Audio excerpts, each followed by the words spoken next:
కొన్ని సమయాలలో దైవదూతలు వస్తూ పోతూ ఉంటారు ఈ యొక్క ప్రపంచంలో. కొంతమంది దైవదూతలు మన యొక్క అమాల్ పద్ధతులు, జీవన పద్ధతులు, ఆరాధన పద్ధతులు నమోదు చేస్తూ రికార్డ్ చేస్తూ ఉంటారు. కొంతమంది దైవదూతలు మన తరపున కూడా అల్లాహ్ని ప్రార్థిస్తూ ఉంటారు. అంటే అల్లాహ్ దైవదూతల ద్వారా కూడా మన కోసం ప్రార్థింపజేస్తాడు. అంటే దైవదూతలు కూడా మనల్ని దీవించడం, ఆ దీవెనల్ని అల్లాహ్ స్వీకరించడం కూడా జరుగుతుంది. ఇలా కొన్ని ప్రత్యేకమైనటువంటి కొన్ని సందర్భం అనేది ఉంది. ఉదాహరణకి నమాజ్ సమయాలు ఉన్నాయి. ఆ నమాజ్ సమయాలు ఆ సమయంలో చేయడం ఒక ప్రత్యేకమైనటువంటి కార్యం. ఉదాహరణకి నమాజ్ ఉంది. ఇంట్లో చదివే నమాజ్కి, మస్జిద్కి వెళ్ళి చదివే నమాజ్కి 25 లేదా 27 రెట్ల పుణ్యం ఉంది. అదేవిధంగా ఇక్కడ ఇంట్లో మస్జిద్లో మన ఇంటి దగ్గరలో ఉన్న చదివే నమాజ్కి వేరే దగ్గర చదివే నమాజ్కి చాలా తేడా ఉంది. మామూలు రోజు నమాజులకి, జుమ్మా రోజు నమాజులకి చాలా తేడా ఉంది. అలానే రంజాన్ నెలలకి ఉపవాసాలకి, మామూలు ఉపవాసాలకి చాలా తేడా ఉంది.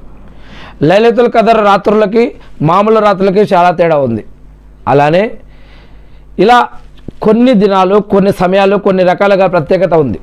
అలానే హజ్జీ ఉమ్రాలు చేసేటటువంటి మక్కా లేదా మదీనాలో అక్కడ చేసే నమాజులకి, మరి ఇక్కడ మన ఇంటి దగ్గర చేసే నమాజులకి, మన ఇంటి దగ్గర ఉన్నటువంటి మన ప్రాంతంలో చదివే నమాజులకి చాలా తేడా ఉంది. అంటే వాటి యొక్క విలువ, మస్జిదే అక్సా, మస్జిదే నబవి, మస్జిదే అల్ హరాం, ఈ యొక్క మస్జిదుల దగ్గర చదివే నమాజులకి ఇంకెక్కువ పుణ్యం ఉంది. అలానే ఇలా కొన్ని సమయాలలో, కొన్ని ప్రాంతాలలో, కొన్ని ప్రత్యేకమైనటువంటి సమయాల్లో చేసే ప్రార్థనలకి కూడా చాలా విలువ ఉంది అని. వాటి గురించే మనం కొన్ని విషయాలు ఇక్కడ చెప్పుకోవడానికి కోసం ప్రయత్నిద్దాం. కొన్ని విషయాలు ఖురాన్లో ఉన్నాయి, కొన్ని విషయాలు హదీసుల్లో ఉన్నాయి. అది పశ్చాత్తాపం. రాత్రిపూటైనా పగటిపూటైనా ఎప్పుడైనా సరే పశ్చాత్తాపం చెందే ప్రార్థన దేవుడి వద్ద స్వీకరించబడుతుంది. పశ్చాత్తాపం అంటే ఏంటి?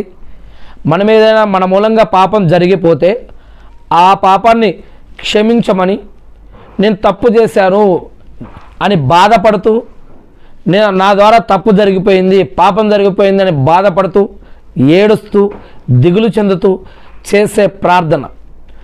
కోరిక కాదు, ఇక్కడ కోరిక కాదు.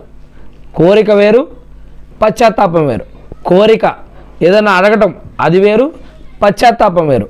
పశ్చాత్తాపం అంటే జరిగిపోయినటువంటి తప్పు లేదా పాపము లేదా అక్రమం, అన్యాయం ఏదైనా మన మూలంగా జరిగిపోతే దేవుడి దగ్గర మనం ఏడవటం, ఒప్పుకోవటం, నచ్చజెప్పుకోవటం, బాధపడటం, ఆయనని క్షమాపణ అడగటం, ఇది పశ్చాత్తాపం. ఈ యొక్క పశ్చాత్తాపంతో చేసే ప్రార్థన అది రాత్రిపూట చేసినా పగటిపూట చేసినా కూడా